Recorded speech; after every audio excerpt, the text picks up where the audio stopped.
الشيطان الرجيم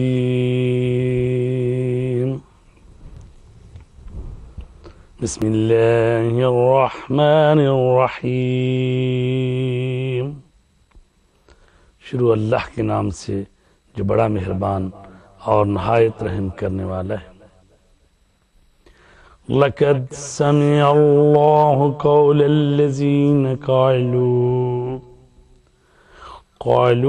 إِنَّ اللَّهَ فَقِيرٌ وَنَحْنُ أَغْنِيَاءُ سَنَكْتُبُ مَا قَالُوا وَقَتْلَهُمُ الْأَنْبِيَاءَ بِغَيْرِ حَقٍّ وَنَقُولُ ذُوقُوا عَذَابَ الْحَرِيقِ۔ اللہ نے ان کی بات کو بھی سن لیا ہے جن کا کہنا ہے کہ خدا فقیر ہے اور ہم مالدار ہیں۔ ہم ان کی اس محمل بات کو اور ان کے انبیاء کے ناحق قتل کرنے کو لکھ رہے ہیں، اور انجام کار ان سے کہیں گے کہ اب جہنم کا مزہ چکھو۔ ذَلِكَ بِمَا قَدَّمَتْ أَيْدِيكُمْ وَأَنَّ اللَّهَ لَيْسَ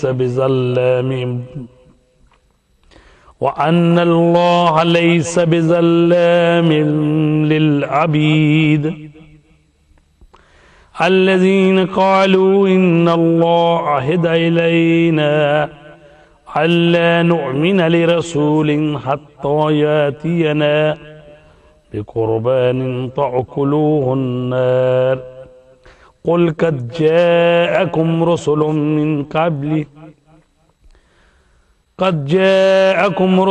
مِّن قَبْلِ بِالْبَيِّنَاتِ وَبِالَّذِي قُلْتُمْ فَلِمَا قَتَلْتُمُوهُمْ إِن كُنتُمْ صَادِقِينَ۔ اس لیے کہ تم نے پہلے اس کے اسباب فراہم کر لیے ہیں، اور خدا اپنے بندوں پر ظلم نہیں کرتا ہے۔ جو لوگ یہ کہتے ہیں کہ اللہ نے ہم سے عہد لیا ہے کہ ہم اس وقت تک کسی رسول پر ایمان نہ لائیں جب تک وہ ایسی قربانی پیش نہ کرے جسے آسمانی آگ کھا جائے، تو ان سے کہہ دیجئے کہ مجھ سے پہلے بہت سے رسول معجزات اور تمہاری فرمائش کے مطابق صداقت کی نشانی لے کر آئے، پھر تم نے انہیں کیوں قتل کر دیا اگر تم اپنی بات میں سچے ہو؟ فَإِن كَذَّبُوكَ فَقَدْ كُذِّبَ رُسُلٌ مِّن قَبْلِكَ جَاءُوا بِالْبَيِّنَاتِ وَالزُّبُرِ وَالْكِتَابِ الْمُنِيرِ۔ اس کے بعد بھی آپ کی تکذیب کریں تو آپ سے پہلے بھی رسولوں کی تکذیب ہو چکی ہے جو معجزات، مواعظ اور روشن کتاب سب کچھ لے کر آئے تھے۔ كُلُّ نَفْسٍ ذَائِقَةُ الْمَوْتِ وَإِنَّمَا تُوَفَّوْنَ أُجُورَكُمْ يَوْمَ الْقِيَامَةِ فَمَنْ زُحْزِحَ عَنِ النَّارِ وَأُدْخِلَ الْجَنَّةَ فَقَدْ فَازَ وَمَا الْحَيَاةُ الدُّنْيَا إِلَّا مَتَاعُ الْغُرُورِ۔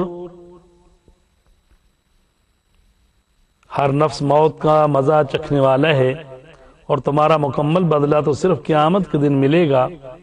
اس وقت جسے جہنم سے بچا لیا گیا اور جنت میں داخل کر دیا گیا وہ کامیاب ہے، اور زندگانی دنیا تو صرف دھوکہ کا سرمایہ ہے۔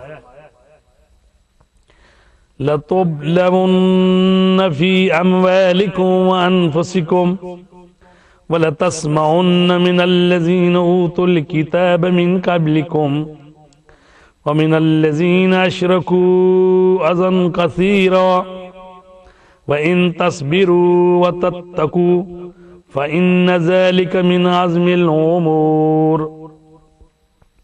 یقیناً تم اپنے اموال اور نفوس کے ذریعے آزمائے جاؤ گے، اور جن کو تم سے پہلے کتاب دی گئی ہے اور جو مشرک ہو گئے ہیں سب کی طرف بہت اذیتناک باتیں سنو گے، سب کی طرف سے بہت اذیتناک باتیں سنو گے۔ اب اگر تم صبر کرو گے اور تقوی اختیار کرو گے تو یہی امور میں استحکام کا سبب ہے۔ صدق اللہ العلی العظیم۔ عزیزان گرامی، آج ہم نے سورہ آل عمران کی آیت نمبر 181 سے لے کر 186 تک تلاوت اور اس کا ترجمہ آپ کے سامنے پیش کیا ہے۔ یہ آیات جو آج تلاوت کی گئی ہیں، بیشتر ان کا روح سخن جو ہے وہ اہل کتاب خصوصاً یہود کی طرف ہے۔ ارشاد رب العزت ہو رہا ہے کہ اللہ نے ان کی بات کو سن لیا ہے۔ وہ کہتے ہیں ان اللہ فقیر ونحن اغنیاء، اللہ فقیر ہے اور ہم مالدار ہیں۔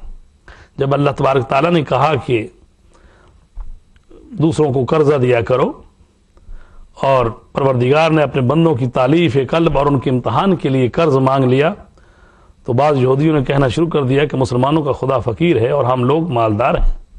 پروردگار نے اسی حماقت کا جواب دیا ہے اور دیگر جرائم کی طرف بھی متوجہ کیا ہے۔ خداوند عالم جو کسی کا محتاج نہیں ہے، وہ واجب الوجود ہے من جمیع الجہات، وہ تو انسانوں کی بہتری کے لیے چاہتا ہے کہ اس کے بندے ایک دوسرے کو قرض دیں۔ اللہ کے نام پر فرمایا گیا کہ اے رسول، یہ تم سے یہ کہتے ہیں کہ فلاں فلاں معجزے لے کر آؤ، آپ سے پہلے بھی جو نبی آئے ہیں ان سے بھی اسی طرح کے یہ معجزات طلب کرتے رہے، اگرچہ وہ پہلے والے نبی جو ہیں معجزے بھی لے کر آئے اور صداقت کی نشانیاں بھی لے کر آئے، پھر بھی انہوں نے نبیوں کو قتل کیا۔ تو آخر کیوں ان کو قتل کیا؟ کل نفس ذائقۃ الموت، ہر شخص نے موت کا ذائقہ چکھنا ہے۔ یہ صاحبان ایمان کی تسکین قلب کا بہترین ذریعہ ہے اور سامان ہے کہ دنیا اور اس کے مصائب صرف چند روزہ ہیں، ایک دن سب کو مر جانا ہے۔ یہاں راحت و آرام کا کوئی فائدہ بھی نہیں ہے، یہ تو صرف دھوکے کا سامان ہے۔ اصل راحت و آرام جنت میں ہے، جس کا حاصل ہو جانا ہی کامیابی کی دلیل ہے۔ فرمایا وَإِن تَصْبِرُوا وَتَتَّقُوا فَإِنَّ ذَلِكَ مِنْ عَزْمِ الْأُمُورِ، اب اگر تم صبر کرو اور تقوی اختیار کرو تو یہی امور میں استحکام کا سبب ہے۔ خبردار دشمن خدا کے طعنوں کی پرواہ نہ کرنا، اپنا کام کیے جاؤ، یہ اذیت دیتے رہیں گے اور محمل باتیں کرتے رہیں گے، لیکن تمہارا شعار صبر اور تقوی ہونا چاہیے، جو ایک صاحب عقل اور صاحب فہم انسان کے کردار کی امتیازی صفت اور اس کی مخصوص نشانی ہے۔ تو عزیزان گرامی، ہمیں خدا سے دعا کرنی ہے پروردگار اپنی کلام مقدس کو صحیح پڑھنے، سمجھنے اور اس پر عمل کرنے کی توفیق عنایت فرما۔